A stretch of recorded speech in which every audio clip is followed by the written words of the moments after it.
ॐ बुधाय नमः।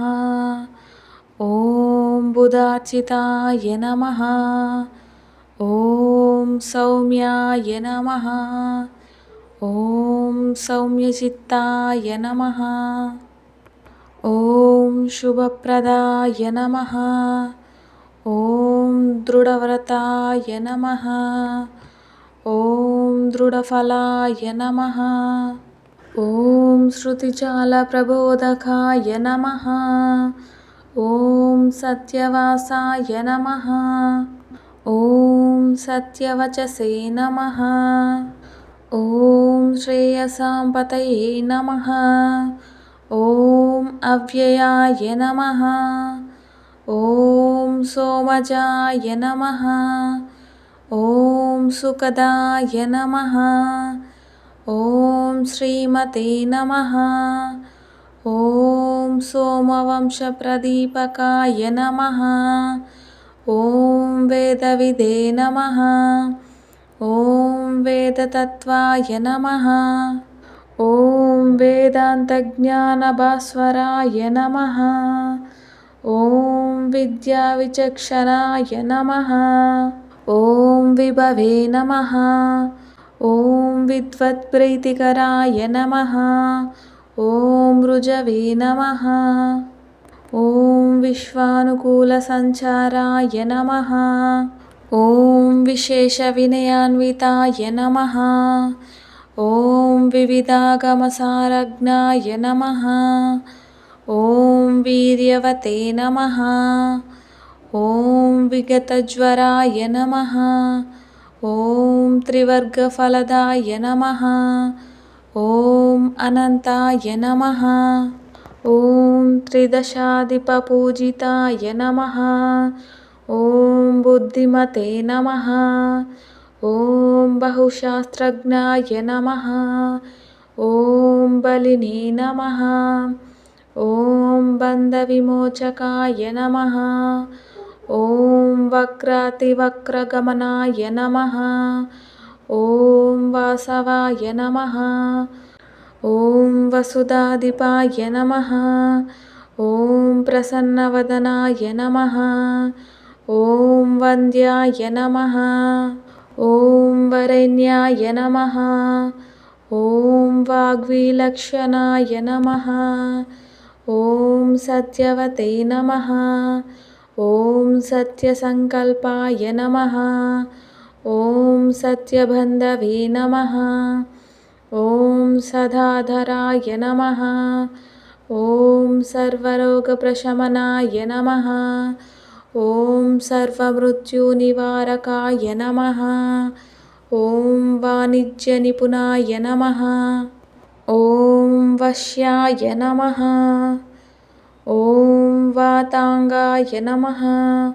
ॐ वातरोगहृते नमः। ॐ स्थूलाय नमः। ॐ स्थैर्यगुणाध्यक्षाय नमः। ॐ स्थूलसूक्ष्मादिकरणाय नमः। ॐ अप्रकाशाय नमः। ॐ प्रकाशात्मने नमः। ॐ गणाय नमः। ॐ गगनभूषणाय नमः। ॐ विधिस्तुत्याय नमः। ॐ विशालाक्षाय नमः। ॐ विद्वज्जनमनोहराय नमः। ॐ चारुशीलाय नमः। ॐ स्वप्रकाशाय नमः। ॐ चपलाय नमः। ॐ जितेन्द्रियाय नमः। ॐ उदज्मुखाय नमः। ॐ मखासक्ताय नमः।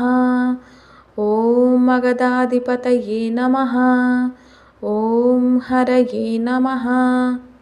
ॐ सौम्यवत्सरसञ्जाताय नमः। ॐ सोमप्रियकराय नमः। ॐ सुखिने नमः। ॐ सिंहाधिरूढाय नमः। ॐ सर्वज्ञाय नमः। ॐ शिखिवर्णाय नमः। ॐ शिवङ्कराय नमः। ॐ पीताम्बराय नमः। ॐ पीतवपुषे नमः। ॐ पीतच्छत्रध्वजाङ्किताय नमः। ॐ खड्गचर्माधराय नमः। ॐ कार्यकर्ते नमः। ॐ कलुषहराय नमः। ॐ आत्रेयगोत्रजाय नमः। ॐ अत्यन्तविनयाय नमः। ॐ विश्वपावनाय नमः। ॐ चाम्पेयपुष्पसङ्काशाय नमः। ॐ चारणाय नमः। ॐ चारुभूषणाय नमः। ॐ वीतरागाय नमः। ॐ वीतभयाय नमः। ॐ विशुद्धकनकप्रभाय नमः।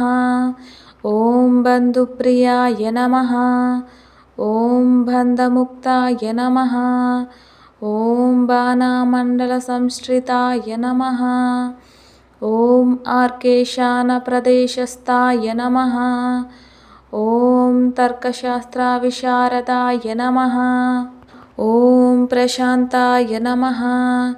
ॐ प्रीतिसंयुक्ताय नमः। ॐ प्रियकृते नमः। ॐ प्रियभाषणाय नमः। ॐ मेधविने नमः। ॐ माधवसक्ताय नमः। ॐ मिथुनाधिपतये नमः। ॐ सुधिये नमः। ॐ कन्याराशिप्रियाय नमः। ॐ कामप्रदाय नमः। ॐ गणफलाश्रयाय नमः।